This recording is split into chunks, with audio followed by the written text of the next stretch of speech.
Los incas son la única cultura originaria de Sudáfrica. No digas pendejadas.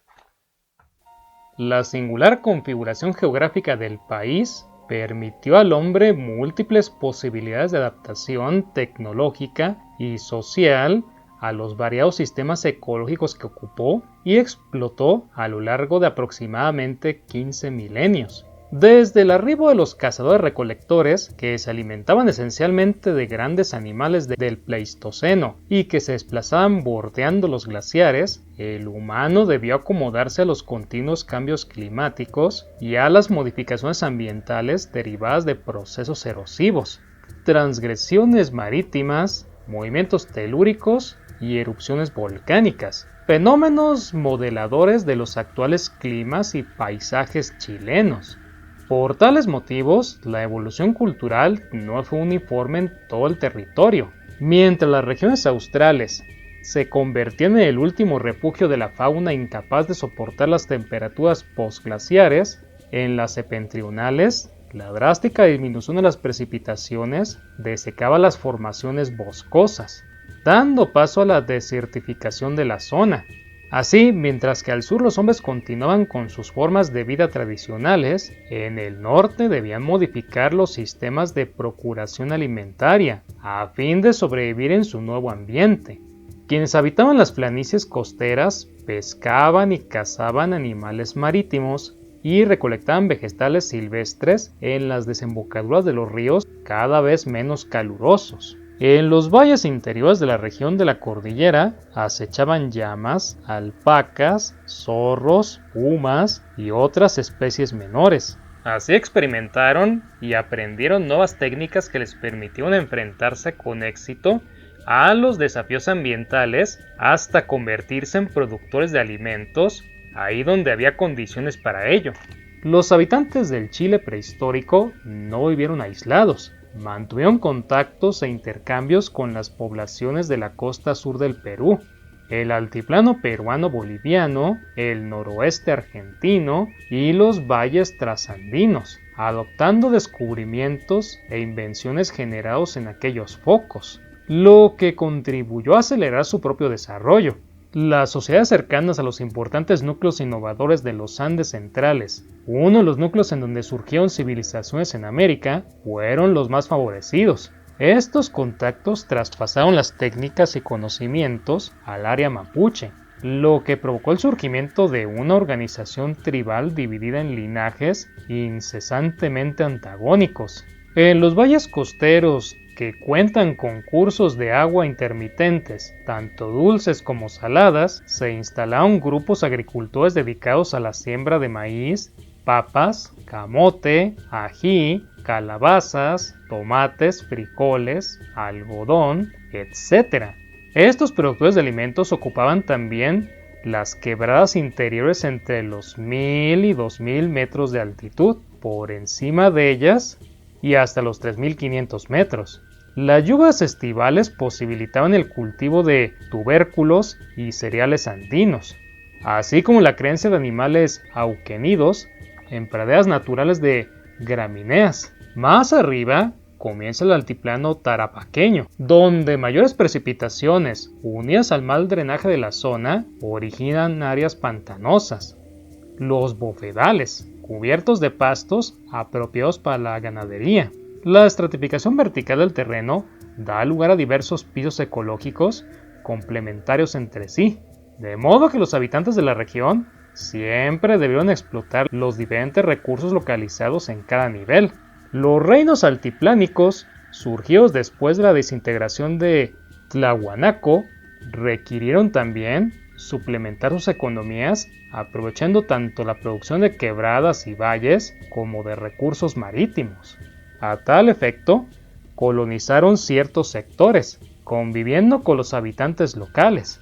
La multietnicidad de la población se registraba en la cerámica y en el ajuar con que enterraban a sus muertos, cuyos cuerpos se han conservado gracias a que la aridez los desecó, convirtiéndonos en momias naturales. Colonias y señoríos locales fueron dominados por los incas, quienes levantaron sus asentamientos en las cabeceras de los valles o en sitios aledaños a los cursos de aguas saladas donde cultivaban maíz. La compleja diversidad cultural presente en Tarapacá no impide, sin embargo, detectar la presencia de sociedades claramente estratificadas, como una economía agropecuaria y avanzadas tecnologías cerámica, textil y metalúrgica. Su sistema de creencias incluía el culto a las deidades y a los espíritus de sus antepasados, ritos de transición como el corte de pelo y la fe en una vida sobrenatural. Los curanderos, tras inhalar alucinógenos, averiguaban la causa de las enfermedades, proveyendo de los medios para sanarlas, y también vislumbrando la causa de las muertes. Los informantes hispánicos del siglo XVI solo consignan la existencia de una etnia pescadora, los camanchacas, que se desplazaban en canoas y balsas de 3 palos. Debido a la falta de datos, desconocemos el nombre de otros grupos que no tenían filiación aymara o inca. Distinto es el caso de los atacameños, habitantes de los oasis cercanos al salar de Atacama, los cursos medio e interior del río Loa, la zona costera hasta la altura de Tal y el territorio entre ese lugar y la cordillera andina. Hablaban Kunza, lengua hoy desaparecida. Sus orígenes parecen remontarse al primer milenio de nuestra era, lo que coincide con la desaparición de la esfera de influencia de Tlahuanaco. Las interrelaciones mantenidas con este último estado iniciaron el proceso de cambio entre los Ailús, linajes territoriales de la zona. A las antiguas diferencias de papeles y estatus se agregaron posiciones de privilegio derivadas del manejo de las alianzas y del papel distributivo asumido por algunos jefes en el contexto de los lazos de intercambio generados por la urbe altiplánica, afianzados probablemente por matrimonios exógenos que realizaron y acentuaron el prestigio de los jefes, quienes junto al reparto de tierras y la dirección de las tareas relacionadas con la organización de los trabajos agrícolas, asumieron la distribución de los bienes y la celebración de los cultos importados desde Tlahuanaco. Las antiguas confederaciones de aldeas, unidas por lados de parentesco patrilineal, debieron defender sus territorios de las ambiciones de linajes antagónicos o de invasores que codiciaban sus feraces suelos. Así surgieron fortalezas o pucaras, erigidas sobre escarpados emplazamientos naturales, de las que la Sana y Quiter son las mejores representaciones. Sus estructuras defensivas, habitacionales y de almacenaje demuestran que estaban preparados para soportar largos asedios. Otras, como Turi, constituían verdaderas ciudades fortificadas que incluso podían albergar habitantes de asentamientos vecinos. El curaca, o principal, que es mal llamado cacique por los españoles, habitaba una casa más grande que el común de la gente, rodeada por un amplio patio donde se celebraban reuniones y ceremonias. El curaca se distinguía por su llamativo tocado coronado con plumas de aves tropicales traídos desde las selvas orientales. Además de presidir los ritos de culto a los antepasados, repartía anualmente tierras y animales comunes a cada grupo familiar de acuerdo con el número de sus integrantes, reservándose para sí una superficie mayor que labraban los miembros del Ailú, cuya producción se consumía en las fiestas y ceremonias comunitarias. Sus casas eran de piedra cubiertas con techo de coirón. Una pieza servía de dormitorio y comedor, la cocina se hallaba cercana a la bodega y a los corrales donde encerraban sus rebaños de llamas y alpacas que les proporcionaban transporte, carne, lana y estiércol, este último utilizado como combustible o abono. Practicaban una agricultura de riego artificial en las tierras aledañas a los oasis o en las terrazas construidas sobre las laderas quebradas y cerros. Cultivaban maíz, frijol, ají, calabaza y otras especies. Los atacameños vestían una especie de camisón de lana abierto en el cuello y los brazos, recubierto por ponchos. Los aviacomunes, la ahuasca del color del pelo del animal y finos. Los combi, teñidos con pigmentos vegetales y minerales y hermoseados con adornos geométricos donde se combinaban los colores rojo, azul, amarillo y verde. Las mujeres llevaban una faja en la cintura, se cubrían la cabeza con un gorro de lana y calzaban sandalias de cuero. Del cuello se colgaban bolsitas en las que guardaban sus más preciadas pertenencias. En otras conservaban hojas de coca, que masticaban mezcladas con cenizas, siguiendo una tradición común a todos los pueblos andinos. Esto durante las largas caminatas por las montañas y desiertos, a fin de soportar el cansancio, el hambre y la sed. Papel importante tenían los curanderos y los adivinos, quienes, al igual que los participantes en las ceremonias religiosas, inhalaban alucinógenos a través de tubos colocados en las fosas nasales. Creían en una vida sobrenatural y enterraban los cadáveres envueltos en telas, lo que les daba un aspecto de fardo, junto con alimentos, adornos y otros implementos. Los cuerpos, al igual que en el Tarapacá, fueron afectados por un proceso de momificación natural. Trabajaban el oro, la plata y cobre. La cerámica era roja y negra y la decoraban valiéndose de incisiones. La costa atacameña estaba habitada por los changos, pueblo pescador y recolector que navegaba en balsas de cuero de lobo marino, que estaban infladas. A tal efecto, cortaban la cabeza y las extremidades del animal, y cosían las aberturas con agujas de cactus y con tendones de la misma bestia. En la parte correspondiente a la testa, introducían una caña por la cual insuflaban hasta que la piel se llenaba. Dos de aquellas balsas, unidas en los extremos superiores, conformaban una embarcación. Un tablón servía de asiento al navegante, quien se impulsaba con la ayuda de un doble remo. Varios chango eran capaces de arponear ballenas y arrastrarlas hacia las playas cercanas y a desembocaduras de los ríos o quebradas, donde levantaban precarios toldos que protegían del sol con pieles de mamíferos acuáticos.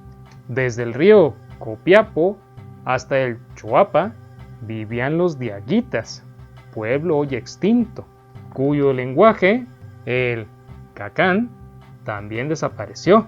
Esta zona estaba interconectada culturalmente con los atacameños y con las sociedades del noroeste argentino, que a su vez relacionaban con los reinos lacustres altiplánicos, razón por la que los diaguitas recibieron de ellos influencias que les permitieron estructurarse como señoríos. Cada valle era políticamente independiente de los otros, de modo que la unidad solo se manifestaba en el plano de las costumbres y las creencias. Estaban divididos en mitades o parcialidades, las de arriba y las de abajo, con sus respectivos jefes. El primero asumía la representación cuando era necesario de todo el señorío, posiblemente en razón del control ejercido sobre el nacimiento de las aguas.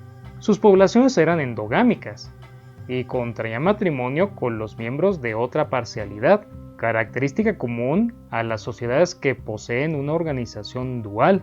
Los diaguitas eran agricultores y cultivaban las mismas especies que los pueblos septentrionales. También eran ganaderos y tenían rebaños de llamas y alpacas. Además cazaban guanacos, chinchilles, zorros y pájaros. Explotaban los recursos marinos, aunque a sus caletas solían asomarse los changos. Trabajaban los metales y las piedras semipreciosas. Fueron expertos ceramistas. Las vasijas de hermosas formas llevaban decoraciones en negro y blanco, sobre un fondo rojo, con grecas y motivos geométricos. Levantaron aldeas en sectores no cultivables del valle, con casas de materiales vegetales y barro. Almacenaban maíz, semillas y otros alimentos en silos subterráneos recubiertos con una capa de arcilla. Vestían camisas largas y sin mangas, hechas de fibras vegetales como algodón o bien de lana. Calzaban sandalias de cuero. Creían en una vida sobrenatural, por la cual conservaban los cadáveres en tumbas de piedra de laja muy elaboradas. En la última fase de su desarrollo, estas tumbas adoptaron la forma de ataúdes. Junto al difunto colocaban vasijas con alimentos y jarros con chicha de maíz o algarrobo. Desconocemos muchas de sus costumbres, ya que casi la totalidad de la población se extinguió durante el siglo XVI. Ahora, en un video anterior ya hablé sobre los mapuches, así que no me voy a detener mucho en ellos. Simplemente diré que si deseas conocer más acerca de este pueblo milenario, vayas entonces al link que dejaré en la descripción. Explicado lo anterior, entonces pasemos a revisar a los huarpes. La provincia de Cuyo forma parte de la Capitanía General de Chile hasta la creación del Virreinato del Río de la Plata en 1776. Las condiciones geográficas eran notoriamente distintas a las de los valles transversales y la cuenca de Santiago. Los feraces suelos agrícolas estaban separados por arenales y ciénegas, lo cual obligaba a sus habitantes a concentrarse en pequeñas aldeas en los valles de San Juan, Mendoza y Uco. Ahí vivían los huarpes, sociedad cuya estructura se asemejaba a la de los señoríos de Aguitas que a la tribal de los mapuches santiaguinos, con quienes se les comparaba en el siglo XVI. El jefe gozaba de una verdadera autoridad, pues ejercía dominio sobre las tierras, los vegetales y los canales de regadío. Los huarpes tenían una jerarquía de mando coincidente con las unidades sociales en que se dividían: familias, aldeas y valles. El jefe de valle asumía la representación de la comunidad y contaba con una fuerza coerciva para hacer cumplir sus órdenes. Designaba en vida a su sucesor, cargo que normalmente recaía en el hijo mayor. Los huarpes eran agricultores que utilizaban el riego artificial, sembraban frijoles, maíz, quinua y zapallos. Poseían rebaños de llamas y sabían trabajar los metales. Eran patrilineales y patrivocales. Vestían prendas de lana o algodón semejantes a la de los mapuches, con quienes al parecer compartían también el sistema de creencias. La cordillera de los Andes es muy alta en la región de los valles transversales y gran parte de la cuenca de Santiago. Nieves eternas y la desnuda cubierta vegetal no la hacían más propicia para el deambular de los cazadores. Estos se localizaban en los valles precordilleranos de la banda oriental, colindando con los huarpes, cordones montañosos que anteceden a la Patagonia y a las Pampas. Ocasionalmente los cazadores se aventuraban a remontar la cordillera en persecución de guanacos, que eran su principal sustento. Las condiciones cambiaban a partir de la hoya del río Maipo, que, encajonado, se deslizaba hacia el sector del sur de la cuenca santiaguina. Los pastos veraniegos atraían a muchos animales, lo que impulsaba a sus cazadores a cruzar el macizo andino, cuando las condiciones climáticas lo permitían, claro está. Así, chiquillanes y pehuenches recorrían los valles bajos andinos, cayendo sobre las poblaciones mapuches para robarles mujeres y alimentos. Alternaban estas furtivas incursiones llamados malones con pacíficas relaciones de intercambio en las que trucaban sal, plumas y semillas de algarrobo por bienes elaborados.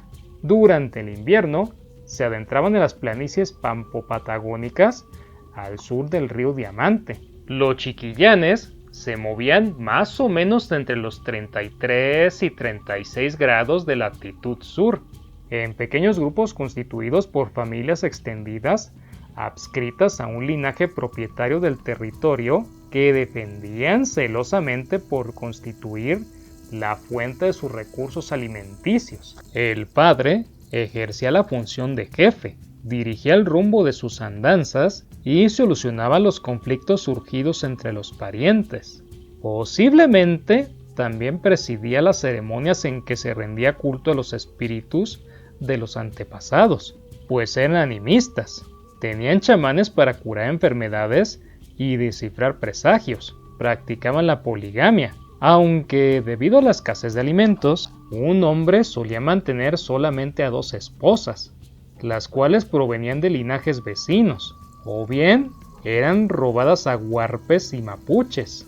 Levantaban tolderías mientras permanecían en algún lugar que contaba con abundante comida, recubriendo el armazón de ramas con cueros de guanaco, material que también empleaban para vestir sus cuerpos con una especie de camisón sin mangas atado en la cintura, al cual, en invierno, agregaban una mata de pieles sobre sus hombros. Otras veces acampaban en cuevas o en abrigos rocosos de la cordillera. Cazaban guanacos, pumas, huemules, ñandús y otras especies salvajes menores. Explotaban las numerosas salinas comarcanas para trucar sal por otros productos. Poseían una lengua diferente de la de sus vecinos.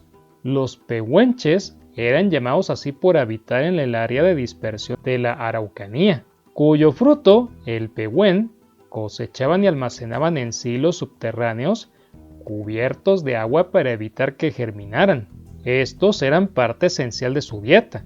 El territorio ocupado por los linajes de pehuenches se extendía entre los altos del río Biobío y la margen norteña del río Nahuel Irapi, de raíz huarpida, al igual que los chiquillanes, eran sin embargo más altos y delgados. Se untaban el cuerpo con grasa de animales para soportar las bajas temperaturas y pintaban su rostro, tronco y extremidades con rayas azules y verdes. Llevaban el pelo recogido sobre la cabeza en forma de moño, atado por una malla de fibras vegetales, donde, a manera de carcay, ensartaban las flechas cuyas puntas mojaban en sustancias venenosas. Como antídoto, ingerían piedras de besares, que eran cálculos extraídos de los guanacos. Esta costumbre los distinguía de otros grupos de cazadores aledaños, aun cuando en su vestimenta y en sus manifestaciones culturales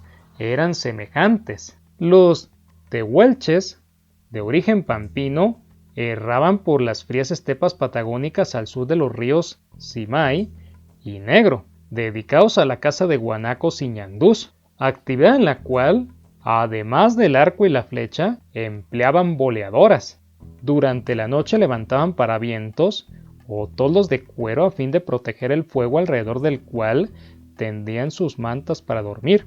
Estructurados en bandas como sus vecinos occidentales, compartían gran parte de sus costumbres, al igual que con los habitantes de la Tierra de Fuego, de quienes quizás se separaron cuando se formó el Estrecho de Magallanes. Desconocían el arte de navegar, aunque se acercaban a la costa en busca de animales y aves marinos. Incursionaban por el litoral de Chilote, donde erróneamente han sido tenidos como un grupo étnico distinto denominado Poyas. Vestían y forraban sus pieles con pieles de guanaco, de modo que dejaban grandes huellas sobre la arena húmeda.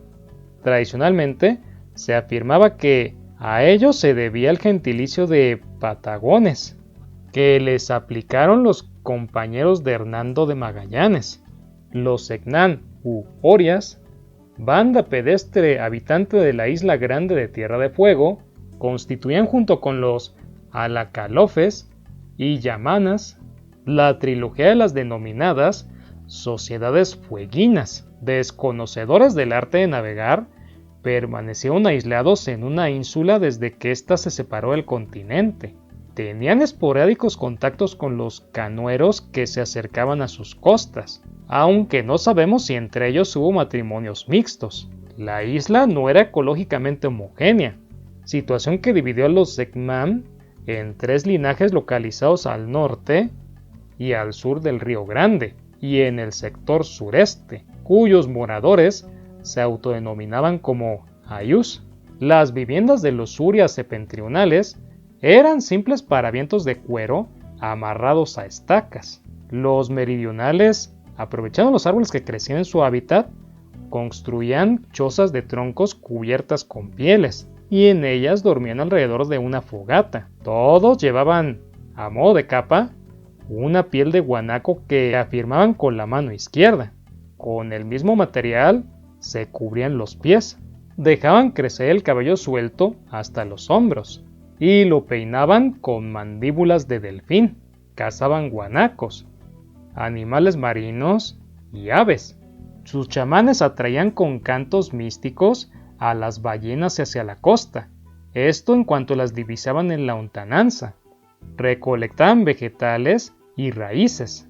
En su sistema de creencias, los ritos de iniciación que marcaban el paso hacia la pubertad desempeñaban un papel de primordial importancia.